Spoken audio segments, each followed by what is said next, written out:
स्वागत है आप सभी के बच्चों का। ये पार्ट 3 है आपका फाइनल एग्जाम 2024 का जो सीरीज चल रहा था क्लास 11 का। वीडियो स्टार्ट करने से पहले एक सूचना आपको बताना चाहते हैं कि जनवरी के फर्स्ट वीक से क्लास 11 के लिए हम कंप्लीट क्रैश कोर्स स्टार्ट करने जा रहे हैं जो फ्री ऑफ कॉस्ट है। उसके लिए किसी भी स्टूडेंट को 1 रुपये का चार्ज देने का जरूरत नहीं है। जो भी बच्चे हमसे ऑफलाइन पढ़ना चाहते हैं और जो इसमें इंटरेस्टेड हो, आप हमको मैसेज कर सकते हैं। Free of cost completely class 11 का हर एक चैप्टर का इम्पॉर्टेंट क्वेश्चंस ऑब्जेक्टिव फॉर्म में हम पढ़ाएंगे जो कि जनवरी के फर्स्ट वीक में स्टार्ट होगा। यदि कोई इंटरेस्टेड बच्चे हैं जो पढ़ना चाहते हैं तो कहाँ पढ़ाई होगा, कैसे होगा, इसके लिए आप हमको इंस्टाग्राम पे मैसेज कर सकते हैं जिसका लिंक आपको दिया हुआ है। अदरवाइज हम अपना व्हाट्सएप नंबर आपको यहाँ पर लिख देते हैं।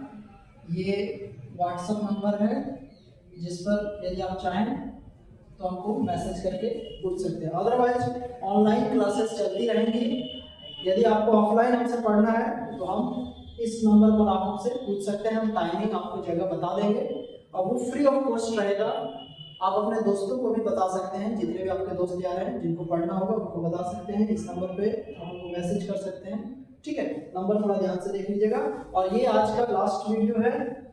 आज क्वेश्चन नंबर देखिए 40 तक हो जाएगा और आप सभी को ने बहुत अच्छे से रिस्पांस किया है वीडियो पर, उसके लिए बहुत सारा थैंक यू। आज के वीडियो को शुरू करते हैं और इसमें कुछ ऐसे टर्म आपको मिलेंगे जो शायद अभी तक आप नहीं पढ़े होंगे।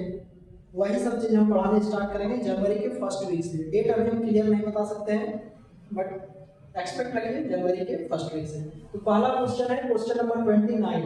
Unit of surface tension is same as of. Surface tension का यूनिट किसके बराबर होता है? सरफेस एनर्जी बटा वॉल्यूम के बराबर, फोर्स बटा एरिया के बराबर, सरफेस एनर्जी बटा एरिया के बराबर और सरफेस एनर्जी बटा लेंथ के बराबर। इसका आंसर होगा सी। इसका आंसर होगा C, surface energy per unit area. Surface energy per unit area इसका यूनिट आपको सरफेस टेंशन के बराबर होता है। Surface energy per unit area, surface energy per unit area, इसको जरा आप देख लीजिएगा। ठीक है, कंडक्शन ऑफ हीट किसमें काम करता है? सॉलिड में, लिक्विड में, गैस में और ऑयल में। हीट का कंडक्शन क्या होता है कि जैसे आपने यहाँ हीट दिया, ये अपने अगले पार्टिकल को दिया, अपने अगले पार्टिकल को दिया, अगले पार्टिकल को दिया, ये इसको आगे दिया और ऐसे करके हीट शुरू से लास्ट तक जाता है, जिसको कंडक्शन ऑफ हीट कहते हैं। खुद उठ के जाता है तो कन्वेक्शन कहते हैं और एयर के थ्रू या हवा के थ्रू यदि जाता है तो उसको रेडिएशन कहते हैं। क्वेश्चन नंबर 30 का आंसर होगा डी। इसका PDF, neat and clean PDF आपको टेलीग्राम पे मिल जाएगा, जिसके चैनल का लिंक आपको डिस्क्रिप्शन में दिया हुआ है। वहाँ पर इंस्टाग्राम का भी लिंक दिया हुआ है, वहाँ पर आपको व्हाट्सएप चैनल का भी लिंक दिया हुआ है। ये जो टॉपिक आप देख रहे हैं इसका फोटो हम आपको टेलीग्राम पे भेज देंगे। क्वेश्चन नंबर 29 का सी बताएं। Question number 30, conduction of heat solid में भी काम करता है, लिक्विड में भी काम करता है, गैस में भी काम करता है, ऑल ऑफ द अबव। इसका आंसर होगा 31 नंबर, हाईएस्ट स्पेसिफिक हीट किसका होता है? आइस का, ग्लास का, आयरन का और वाटर का। इसका आंसर होगा वाटर। स्पेसिफिक हीट किसी भी सब्सटेंस के यूनिट मास, जब मान लीजिए 1 केजी कोई सब्सटेंस है, उसका टेम्परेचर को 1 डिग्री सेल्सियस या 1 केल्विन तक बढ़ाने के लिए जितना एक्सटर्नल हीट का जरूरत पड़ता है, जितना हीट देना पड़ता है, that is called specific heat capacity. और दिए हुए ऑप्शन में सबसे ज्यादा स्पेसिफिक हीट कैपेसिटी किसका होता है? वाटर का। 32 नंबर है, जीरोथ लॉ डील्स विद। तो zeroth law of thermodynamics deals with temperature. यदि पहला सिस्टम का टेम्परेचर दूसरे के बराबर है और पहला का टेम्परेचर तीसरे के बराबर है तो कुछ समय के बाद पहला, दूसरा, तीसरा सब का टेम्परेचर समान हो जाएगा। 32 का भी आंसर होगा डी। ठीक है, थोड़ा सा स्टॉप। 32 का भी आंसर, तो इसका भी आंसर होगा डी। 33 नंबर है, इन cyclic process work done by system. किसी भी साइक्लिक प्रोसेस में मतलब वस्तु जहां से चलना शुरू करता है और घूमकर वापस वहीं आ जाता है तो उस प्रोसेस में सिस्टम के द्वारा जो वर्क डन होता है वो जीरो आता है। 34 नंबर शायद आपको थोड़ा सा नहीं दिख रहा होगा, ये टेलीग्राम पर आपको मिल जाएगा, थोड़ा लाइट का इशू है। 34 नंबर में लिखा हुआ है कि average kinetic energy of a gas is proportional to pressure, volume, temperature और नॉन। तो किसी भी गैस मॉलिक्यूल का एवरेज काइनेटिक एनर्जी 3/2 kT होता है। इसका आंसर होगा टेम्परेचर। गैस का काइनेटिक एनर्जी, गैस का काइनेटिक एनर्जी टेम्परेचर के डायरेक्टली प्रोपोर्शनल होता है। 35 number, 35 number, if car tyres are hot then pressure, यदि कोई कार का टायर बहुत ज्यादा गर्म है तो ऑब्वियस सी बात है P is directly proportional to T, यदि टेम्परेचर ज्यादा है तो प्रेशर भी ज्यादा होगा। गेल-लोसाक्स लॉ कहते हैं इसको, pressure is directly proportional to temperature, this is called Gay Lussac's law. ठीक है, तो यदि किसी कार के टायर्स काफी हॉट हैं तो ऑब्वियस सी बात है कि उसका प्रेशर काफी हाई होगा। 35 का आंसर होगा ए।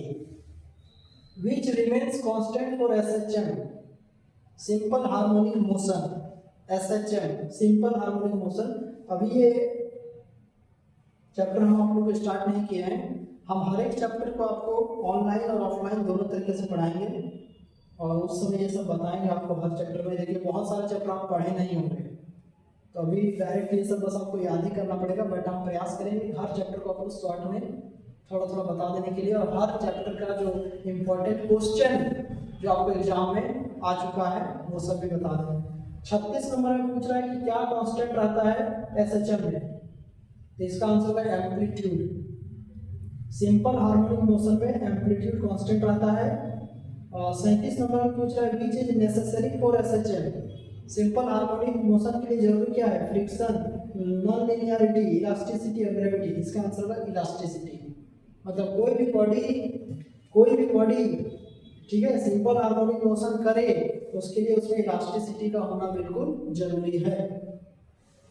38 नंबर, ठीक है, बस 3 क्वेश्चन बचा हुआ है और ये 3 वीडियो होगा बच्चा लोग, मात्र 10-10 मिनट का वीडियो है, अभी वाला तो 5-6 मिनट शायद हुआ होगा।